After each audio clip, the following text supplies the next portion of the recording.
Hi hello എല്ലാവർക്കും നമ്മുടെ സാന്ത്വനത്തിന്റെ ഇനി വരാനുള്ള എപ്പിസോഡുകളുടെ ഒരു ചെറിയ വിശേഷം കേട്ട് നോക്കിയാലോ. അങ്ങനെ നമ്മുടെ ധർമ്മന്റെ കടയുടെ ഓപ്പണിംഗ് എല്ലാം കഴിഞ്ഞ എപ്പിസോഡ് നമ്മൾ ഇന്ന് കാണുന്നുണ്ട് അല്ലെ. അങ്ങനെ ധർമ്മന് മനസ്സില്ലാ മനസ്സോടുകൂടെ തന്നെ മനസ്സില്ലാ മനസ്സോടുകൂടെ തന്നെ തന്റെ അമ്മയ്ക്ക് വേണ്ടിയിട്ട് ധർമ്മൻ ആ കടയുടെ ഉദ്ഘാടനത്തിനായിട്ട് അമ്മയെ സമ്മതിപ്പിച്ച് ധർമ്മൻ നിൽക്കുകയാണ്. പക്ഷെ ക്യാഷ് കൗണ്ടറിലും മറ്റും ഇരിക്കാനായിട്ട് ധർമ്മനോട് ആവശ്യപ്പെട്ടപ്പോൾ അപ്പൊ തന്നെ ധർമ്മൻ ദേഷ്യപ്പെട്ടിട്ട് പറഞ്ഞു, എന്നെ അതിലേക്ക് വേണ്ടി നിൽക്കേ വേണ്ട, അമ്മ എന്നോട് പറയാനും നിൽക്കണ്ട എന്നൊക്കെ പറഞ്ഞു. പക്ഷെ ആ സമയത്ത് നമ്മുടെ സുകന്യ രണ്ടും കൽപ്പിച്ച് ധർമ്മേട്ടൻ ഒന്ന് അഡ്ജസ്റ്റ് ആയി വരുന്ന വരെ അച്ചുവേട്ടൻ ഞാൻ ഇരിക്കാം എന്നുള്ള രീതിയിൽ സുകന്യാണ് ക്യാഷ് കൗണ്ടറിൽ ഇരിക്കുന്നത് കേട്ടോ. ഈ സമയം നമ്മുടെ ധർമ്മം തിരിച്ചിങ്ങി വീട്ടിലോട്ട് വരെയാണ്. വന്നു കഴിഞ്ഞിട്ട് ധർമ്മന് ഭയങ്കര വിഷമമാണ്. കാരണം എന്ന് വെച്ചാൽ തന്നെ വളർത്തി വലുതാക്കി തനിക്ക് കച്ചവടത്തെ കുറിച്ചും ഒക്കെ പഠിപ്പിച്ച് മനസ്സിലാക്കി അവിടത്തെ ഉപ്പും ചോറും നിന്ന് വളർന്ന ദേവമംഗലത്തെ ഉപ്പും ചോറും നിന്നും വളർന്ന താന് അവരോട് കാണിക്കുന്ന ഒരു നിന്നയല്ലേ ഇത്. ഒരിക്കലും താൻ ഈ ഒരു പ്രസ്ഥാനമായിട്ട് മുന്നോട്ട് പോകില്ല എന്ന് തന്നെ ധർമ്മം മനസ്സുകൊണ്ട് ഉറപ്പിച്ചിട്ടാണ് അവിടെ നിറങ്ങണത് കേട്ടോ. അങ്ങനെ നമ്മുടെ ആനന്ദും അതുപോലെ തന്നെ ബാലനൊക്കെ ഈ കേസും കാര്യങ്ങളൊക്കെ അറിഞ്ഞു. അവിടെ ഒരു കട വരുന്നു എന്നുള്ള കാര്യം ഗോമതിയുടെ അടുത്ത് നമ്മുടെ ബാലൻ പറഞ്ഞായിരുന്നു.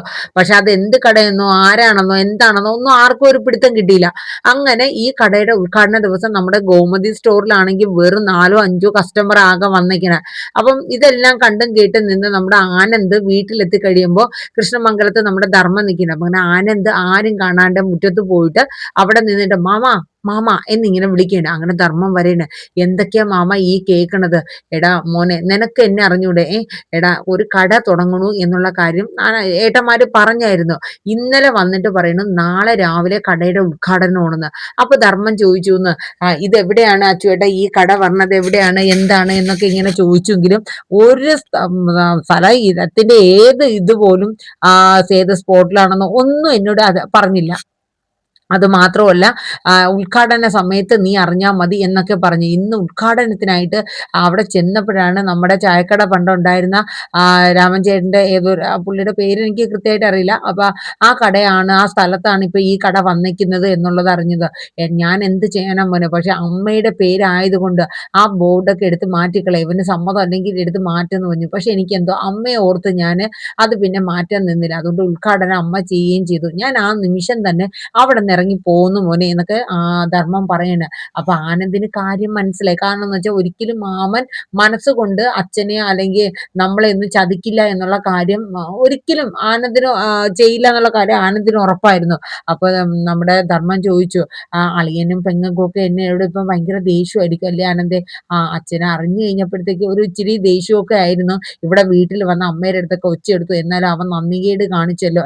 ഒരു മോനെ പോലെ അവനെ വളർത്തി വലുതാക്കിയിട്ട് തിരിച്ച് നമ്മളെ തന്നെ അവൻ കുത്തിയല്ലോ എന്നുള്ള രീതിയിൽ കുറെ കാര്യങ്ങളൊക്കെ അച്ഛൻ പറഞ്ഞു എന്നൊക്കെ ആനന്ദ് ധർമ്മമാമന്റെ അടുത്ത് പറയണ കേട്ടോ.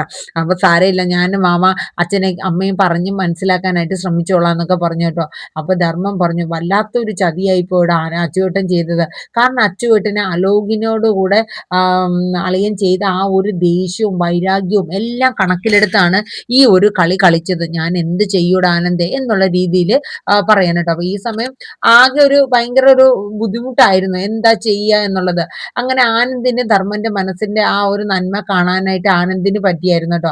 അങ്ങനെ അതിനുശേഷം ആനന്ദ് വീട്ടിൽ വന്നിട്ട് നമ്മുടെ ബാലനോടും അതുപോലെ ഗോമതിയോടും ഒക്കെ കാര്യങ്ങൾ പറയണ് ഇന്നതുപോലെ. അപ്പൊ ഗോമതി പറഞ്ഞു, നീ വിശ്വസിച്ചാൽ മതി, അവൻ ഇതും പറയും ഇതിന്റെ അപ്പുറവും പറയും, ഞാൻ അവനെ കാണുന്നുണ്ട്. പക്ഷെ ബാലന്റെ മനസ്സിൽ, കാരണം ധർമ്മനെ കുറിച്ച് ബാലന് നന്നായിട്ട് അറിയാം, അവ അങ്ങനെ ഒരു നന്ദികേട് കാണിക്കണമല്ലോ, ഇതിൽ എന്തോ ചതി ഉണ്ട് എന്നുള്ളത് ബാലന് മനസ്സ് ഒരു ഇച്ചിരി ഒരു തോന്നലൊക്കെ വരുന്നുണ്ട് കേട്ടോ.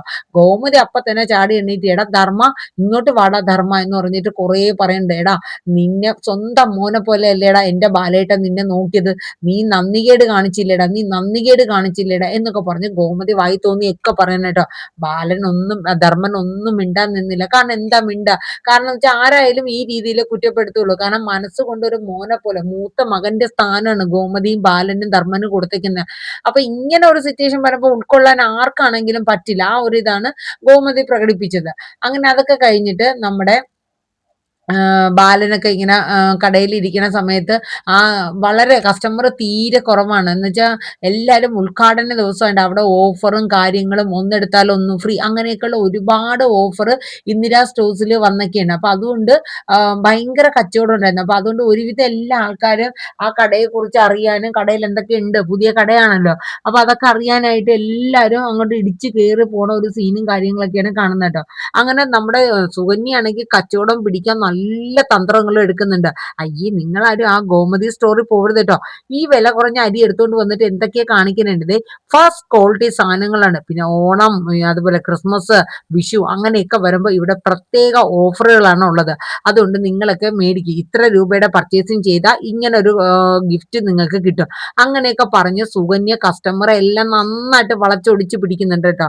അപ്പൊ അതോടുകൂടി തന്നെ ആ ഉദ്ഘാടന ദിവസം നല്ല രീതിയിലുള്ള തിരക്കും കാര്യങ്ങളും നല്ലൊരു കച്ചവടം തന്നെ ഇന്ദിരാ സ്റ്റോഴ്സിൽ നടക്കുകയാണ്.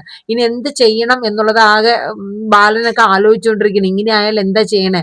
അപ്പൊ ധർമ്മൻ അറിയാം. കാരണം എന്ന് വെച്ചാൽ ആ വീട്ടില് ദേവമംഗലത്ത് ഈ ഗോമതി സ്റ്റോറിൽ നിന്ന് കിട്ടുന്ന വരുമാനം കൊണ്ട് മാത്രമാണ് ആ കുടുംബം സത്യസന്ധമായിട്ട് ഒരാളെയും പറ്റിച്ചോ വഞ്ചിച്ചോ ഒന്നും അല്ലാത്ത രീതിയിൽ തന്നെയാണ് അളിയൻ ആ കട ഇത്രയും വർഷമായിട്ട് നടത്തിക്കൊണ്ട് പോണത്. അപ്പം ഒരിക്കലും ആ കടയ്ക്ക് ഒരു പോറൽ പോലും വരാൻ പാടില്ല എന്ന തീരുമാനം ധർമ്മൻ മനസ്സുകൊണ്ട് എടുക്കുകയാണ് കേട്ടോ. എന്ത് കാണിച്ചാലും വേണ്ടില്ല, എന്തെങ്കിലും ഇനി ആ ഇന്ദിരാ സ്റ്റോർ ഇനി മൊത്തത്തിൽ കത്തിക്കേണ്ടി വന്നിരുന്നാലും എങ്ങനെയെങ്കിലും തീ പിടിച്ചെന്ന് പറഞ്ഞാൽ മതിയല്ലോ, എങ്കിലും എങ്ങനെയെങ്കിലും ആ കട പൂട്ടണം. കാരണം എന്ന് വെച്ചാൽ ഇനി കത്തിച്ച് കഴിഞ്ഞാൽ ഇനി ആ കട ഓപ്പൺ ചെയ്യണമെങ്കിൽ എങ്ങനെയാലും 1.5 മാസം എടുക്കും. അതുകൊണ്ട് എന്ത് കാണിച്ചിരുന്നാലും ശരി ആ ഗോമതി സ്റ്റോർ കത്തിക്കാനോ അല്ലെങ്കിൽ അടച്ചു പൂട്ടാനോ ഉള്ള എന്തെങ്കിലും ഒരു തന്ത്രപ്പണി കാണിക്കണം എന്ന് ധർമ്മൻ മനസ്സുകൊണ്ട് തീരുമാനിക്കണം കേട്ടോ. ഈ സമയത്ത് നമ്മുടെ സുകന്യ കച്ചവടമൊക്കെ ചെയ്തു ഭയങ്കര തിരക്കൊക്കെ ആയിരുന്നു. ധർമ്മേട്ട എന്നൊക്കെ പറഞ്ഞുകൊണ്ട് രാത്രിയായപ്പോൾ ഷോപ്പൊക്കെ അടച്ച് ഭയങ്കര വലിയ മുതലാളിച്ചീനോട്ടൊക്കെ വരെയാണ്. എന്നിട്ട് പറഞ്ഞു, അതെ ഇന്ന് ആ ഗോമതി സ്റ്റോറിൽ വലിയ തിരക്കൊന്നും ഇല്ല, ആകെ 4-5 കസ്റ്റമറേ ഉണ്ടായിരുന്നുള്ളൂന്നേ. അവിടെ വന്ന കസ്റ്റമർക്ക് എന്നോട് പറഞ്ഞതാ, എടി നന്ദി കെട്ടവളെ, നിനക്ക് നന്ദി ഉണ്ടാവില്ല, പക്ഷെ എനിക്ക് അങ്ങനെയല്ല. അവിടത്തെ ഉപ്പും ചോറും തിന്ന് വളർന്നവനാണ് ഈ ധർമ്മൻ. അവരെ കുഴി ചാടിച്ചിട്ടോ അല്ലെങ്കിൽ അവരെ നശിപ്പിച്ചുകൊണ്ട് ആ കട നശിപ്പിച്ചുകൊണ്ട് ഈ ധർമ്മൻ ഒരു കാലത്തും ആ കടയിൽ കയറുമെന്ന് നീ വിചാരിക്കേണ്ടെന്നൊക്കെ പറഞ്ഞ് ധർമ്മൻ അങ്ങോട്ട് ദേഷ്യപ്പെടണം കേട്ടോ.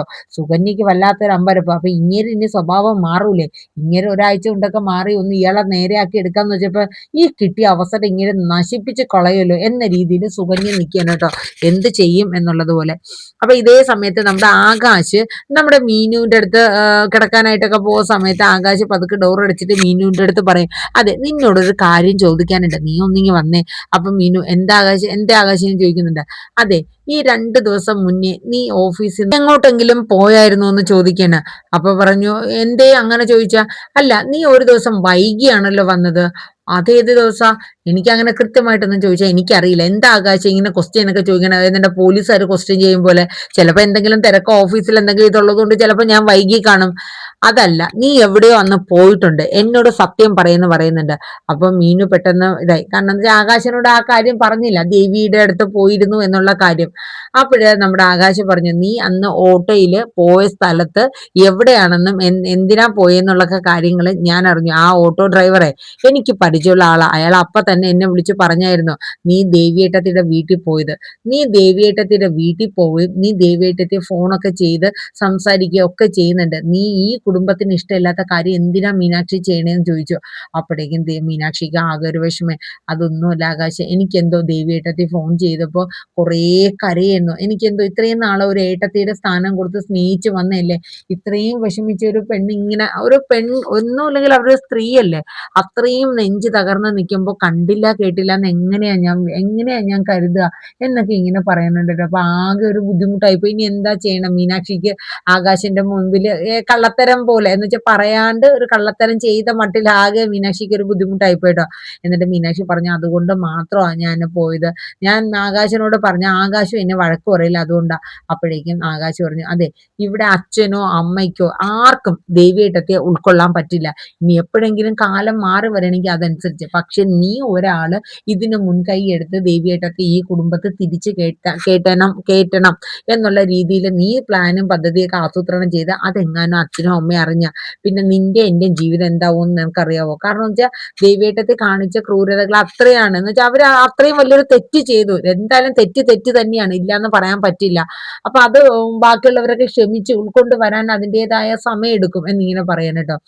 അങ്ങനെ ഈ സമയത്ത് നമ്മുടെ മീനാക്ഷി പറയുന്നുണ്ട്, ആയിക്കോട്ടെ എന്നാ ഞാൻ ഇനി അങ്ങനെ പോവില്ല എന്നുള്ള തീരുമാനം ആകാശിനോട് പറയണം കേട്ടോ. ഈ സമയത്ത് നമ്മുടെ ആനന്ദും നമ്മുടെ ബാലനും കൂടെ ചായ കുടിക്കാനായിട്ടൊക്കെ പോവായിരുന്നു കേട്ടോ. അങ്ങനെ ആ ചായക്കടയിൽ ഇരുന്ന് ചായ കുടിച്ചുകൊണ്ടിരിക്കുമ്പോൾ നമ്മുടെ അച്യുതൻ നമ്മുടെ ബാലനെ ഒന്ന് കുത്തി നോവിക്കണമല്ലോ. അങ്ങനെ നമ്മുടെ അച്യുതൻ അവിടോട്ട് വരെയാണ് വന്നിട്ട് കുറച്ചു പേരെയൊക്കെ എടുത്ത് സംസാരിക്കും പോലെയൊക്കെ നിന്നിട്ട്, ഇവിടെ പലരും ഭയങ്കര മാന്യന്മാരായിട്ടാണ് നടക്കണേ. വീട്ടിൽ നടക്കണ അവസ്ഥ എന്താണെന്ന് അയൽവക്കക്കാർക്കല്ലേ അറിയുള്ളൂ. ഒരു പെൺകുട്ടിയെ കല്യാണം കഴിച്ച് കൊണ്ടുവന്നിട്ട് അമ്മായി അമ്മ അടിച്ചിറക്കി വിടണു, എന്തൊക്കെയാ കാണിക്കുന്ന. ഒരു പെണ്ണെന്നുള്ള പരിഗണന പോലും ആ പെൺകുട്ടിക്ക് കൊടുക്കണില്ല. എന്നിട്ടോ റോഡിൽ ഇറങ്ങിയ ഏറ്റവും വലിയ മാന്യൻ. എന്താ പറയണേ, ഓരോ കാലം പോണ പോക്കെ. ഇത് കേട്ടപ്പോ ബാലന് മനസ്സിലായി ദേവിയുടെ കാര്യമാണ് ഈ കുത്തി കുത്തി ഓരോന്ന് പറയണെന്ന്. എന്നിട്ട് വീണ്ടും പറയണുണ്ട്, ആ മകൻ ഒരു തെറ്റും ചെയ്യാത്തവൻ, അവൻ ഏറ്റവും നല്ല മാന്യൻ. ആ വന്നു കയറിയ പെൺകുട്ടി കല്യാണം കഴിഞ്ഞ് അത് ഒരു കുടുംബ സ്ത്രീധനോ എല്ലാം ആയിട്ട് വന്ന പെൺകുട്ടീനെ എല്ലാം കഴിഞ്ഞ് ആവശ്യം കഴിഞ്ഞ് കഴിഞ്ഞപ്പോ അതിനെ എന്റെ ചവറ്റുകുട്ടയ്ക്ക് എറിയും പോലെയാണ് എറിയണത്. ഇതൊക്കെ നിങ്ങൾ നാട്ടുകാരൊന്നും അറിയില്ല, അടുത്ത് കിടക്കുന്ന അയൽവക്കക്കാർക്ക് ഒരു വീട്ടിലെ അവസ്ഥയും കാര്യങ്ങളും ആ വീട്ടിൽ എന്താണെന്നൊക്കെ ഉള്ളത് മനസ്സിലാക്കാൻ പറ്റും. നമുക്ക് ഇതൊക്കെ പറഞ്ഞു കിടക്കാൻ പറ്റുമോ എന്നൊക്കെ പറഞ്ഞ് അച്യുതൻ കുറേ മാസം ഡയലോഗ് അടിക്കാൻ കേട്ടോ. അവസാനം ഗതി കെട്ട് നമ്മുടെ ബാലൻ അങ്ങോട്ട് എഴുന്നേറ്റ് വന്നു, എന്റെ കുടുംബത്തെ പെണ്ണുങ്ങളുടെ കാര്യം ആയിക്കോട്ടെ ആണുങ്ങളുടെ കാര്യം ആയിക്കോട്ടെ അത് നാട്ടുകാർ തിരക്കാൻ നിൽക്കണ്ട. എന്റെ മക്കളുടെ കാര്യം മരുമക്കളുടെ കാര്യങ്ങളൊക്കെ ഞാൻ നോക്കിക്കോളാം. നിങ്ങളെ ചെലവിലല്ലല്ലോ എന്റെ മരുമക്കളും മക്കളും ഒന്നും കഴിയണത്. അതുകൊണ്ട് എന്റെ കുടുംബ കാര്യങ്ങളിൽ മറ്റാരും ഇടപെടാൻ നിൽക്കണ്ട എന്നൊക്കെ പറഞ്ഞിട്ട് അച്യുതനെ 2 ഡയലോഗ് അടിച്ച് തിരിച്ചങ്ങോട്ട് കൊടുക്കുന്നുണ്ട് കേട്ടോ. അപ്പൊ ആനന്ദിന് വല്ലാത്തൊരു വിഷമം. കാര്യം വേറൊന്നുമല്ല, ഇത് താൻ മറ്റുള്ളവരുടെ മുന്നിൽ വെറും ഒരു ചവറ്റുകുട്ട പോലെ ആയിപ്പോയല്ലോ എന്നുള്ളൊരു ചിന്തയായിരുന്നു. ആനന്ദിന്റെ മുഖമൊക്കെ വാടി കേട്ടോ. അങ്ങനെ ബാലൻ ആനന്ദിനെ വിളിച്ചിട്ട് നേരെ വീട്ടിലോട്ടൊക്കെ പോവേണം. അങ്ങനെ ആനന്ദ് വീട്ടിലെത്തി കഴിഞ്ഞപ്പോ കോമതിയോടും ബാലനോടും കൂടെ, അച്ഛാ അമ്മേ നിങ്ങളോട് എനിക്കൊരു കാര്യം പറയാനുണ്ട്, നിങ്ങൾ എന്നോട് ക്ഷമിക്കണം. ഞാൻ ചെയ്തത് തെറ്റാണോ ശരിയാണോ എന്നറിയില്ല, പക്ഷെ എന്റെ മനസാക്ഷിക്ക് ശരിയെന്ന് തോന്നിയൊരു കാര്യം മാത്രമാണ് ഞാൻ ചെയ്തത്. അത് ചെയ്യുന്നതിന് മുന്നേ നിങ്ങളടുത്ത് പറഞ്ഞ നിങ്ങൾ അത് എതിർക്കും, അതുകൊണ്ടാണ് ഞാൻ പറയാത്തത് എന്ന് പറഞ്ഞിട്ട് നമ്മുടെ ആനന്ദ് പറയുന്നത്, ദേവിക്ക് ഞാൻ ഡൈവേഴ്സ് നോട്ടീസ് അയച്ചു എന്ന്. ഇത് കേൾക്കണത് ബാലനും ഗോമതിയും ഞെട്ടിപ്പോവാൻ കേട്ടോ. അപ്പോ ഭയങ്കര ഒരു ഷോക്കായി പോയി. കാരണം വെച്ചാൽ ഈ തീരുമാനം ഇച്ചിരി നേരത്തെ ആയി പോയില്ലേ മോനെ. കാരണം ദേവിയും കുടുംബവും തെറ്റ് ചെയ്തു, ശരി തന്നെയാണ്. പക്ഷെ എങ്കിലും നമുക്ക് ഒന്ന് സാവകാശം കൊടുക്കാനുള്ള ഒരു ഇത് പോലും മോനെ നീ കൊടുത്തില്ലല്ലോ എന്നൊക്കെ ഗോമതി പറഞ്ഞായിരുന്നു. അപ്പൊ ആനന്ദ് പറഞ്ഞു, എന്റെ ജീവിതത്തിൽ ഇനി ദേവി എന്ന് പറയുന്ന ഒരു പെൺകുട്ടി എന്റെ ജീവിതത്തിൽ ഭാര്യയായിട്ട് ഉണ്ടാവില്ല. കാര്യം അത് ഞാൻ മനസ്സുകൊണ്ട് ഉറപ്പിച്ചൊരു കാര്യം തന്നെയാണ്. എനിക്ക് ഇനി പറ്റില്ല. കാരണം എന്ന് വെച്ചാൽ ഞാൻ അത്രമാത്രം നിങ്ങൾക്ക് ഇപ്പോഴല്ലേ അറിഞ്ഞാലും ഞാൻ ദിവസങ്ങളായിട്ട് ഞാൻ ഉറക്കവും ഊണും ഇല്ലാണ്ട് ആകെ മനസ്സ് വല്ലാണ്ട് ദണ്ണപ്പെട്ടാണ് ഞാൻ ഈ ഒരു തീരുമാനം എടുത്തത്. അതുകൊണ്ടാണ് നിങ്ങളുടെ അടുത്ത് മുന്നേ കൂട്ടി പറയാത്തത്. കാരണം മുന്നേ കൂട്ടി പറഞ്ഞാൽ നിങ്ങൾ എന്തായാലും അതൊന്നും അംഗീകരിച്ച് തരില്ല, അതെനിക്കറിയാം എന്നിങ്ങനെ ആനന്ദ് പറഞ്ഞു കേട്ടോ. അങ്ങനെ എല്ലാവർക്കും ഭയങ്കര ഒരു ഇതായിപ്പോ. അപ്പൊ നമ്മുടെ മീനാക്ഷിക്കും മിത്രയ്ക്കും ഒക്കെ ഇത് കേട്ട് കഴിഞ്ഞപ്പോ വല്ലാത്തൊരു വിഷമം. അങ്ങനെ മീനാക്ഷിക്ക് മനസ്സിലാവുന്നുണ്ട് ഇനി ഒരിക്കലും ആനന്ദേട്ടന്റെ മനസ്സിലോട്ട് ദേവിയേട്ടത്തിയെ കടത്തിക്കൊണ്ടുവരിക എന്നുള്ളത് വലിയ പാടായിട്ടുള്ള ഒരു കാര്യമാണ്. അതൊരിക്കലും ഇനി പ്രാബല്യത്തിലാവില്ല എന്നത് ഉറപ്പാണ് എന്നുള്ളത് നമുക്ക് നമ്മുടെ മീനാക്ഷിക്ക് മനസ്സിലായിട്ടോ. അങ്ങനെ എല്ലാവരും സങ്കടപ്പെട്ടിരിക്കണം. അപ്പൊ ഈ സമയത്ത് നമ്മുടെ ആനന്ദ് മാത്രമായിട്ട് ഒറ്റയ്ക്കുണ്ടായിരുന്ന സമയത്ത്, എന്നാലും ഏട്ടാ ഒന്നും കൂടെയൊക്കെ ആലോചിച്ചിട്ട് കുറച്ച് കഴിഞ്ഞിട്ട് അതൊക്കെ തീരുമാനിച്ചാൽ മതിയായിരുന്നു എന്നുള്ളത് ആകാശ് പറഞ്ഞു കേട്ടോ.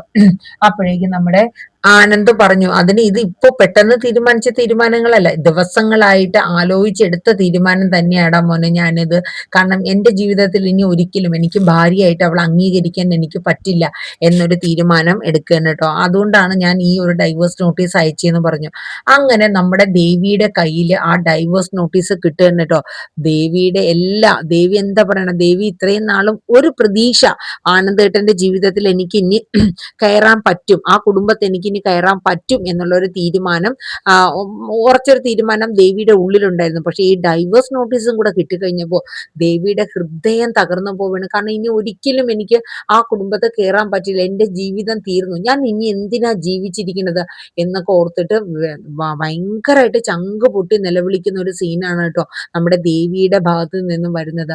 അപ്പൊ ഇതേ സമയം നമ്മുടെ ശ്രീകലയും അതുപോലെ തന്നെ ഉദയഭാനുവും കൂടെ നേരെ ചെന്ന ഒരു പോലീസ് സ്റ്റേഷനിൽ കംപ്ലൈന്റ് ഒക്കെ കൊടുക്കാനായിട്ടുള്ള ശ്രമങ്ങളൊക്കെ ചെയ്യുന്നുണ്ട്.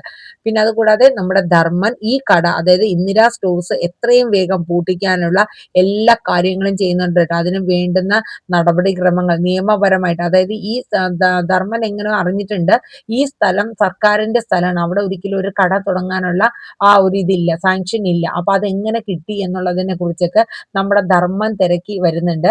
അപ്പൊ ഇതിൽ ഇനി നമ്മുടെ മീനാക്ഷിയുടെ കളി വരുന്നുണ്ട്. കാരണം എന്ന് വെച്ചാൽ ഈ കട കുറച്ച് ദിവസങ്ങൾ കൊണ്ട് തന്നെ നമ്മുടെ മീനാക്ഷി പൂട്ടുന്നുണ്ട്. കാരണം എന്ന് വെച്ചാൽ ഈ സ്ഥലം സർക്കാരിന്റെ സ്ഥലമാണ്, അവിടെ ഒരിക്കലും ഒരു ഇങ്ങനെ കടയോ മറ്റൊന്നും വരാൻ സാധ്യതയില്ല. അപ്പൊ ഇതെങ്ങനെ വന്നു എന്നുള്ളത് ആക്കി തന്നെ എടുത്ത് ആ കേസിന്, ആ കടയ്ക്ക് ഒരു തീരുമാനം ഉണ്ടാക്കുന്നുണ്ട് കേട്ടോ.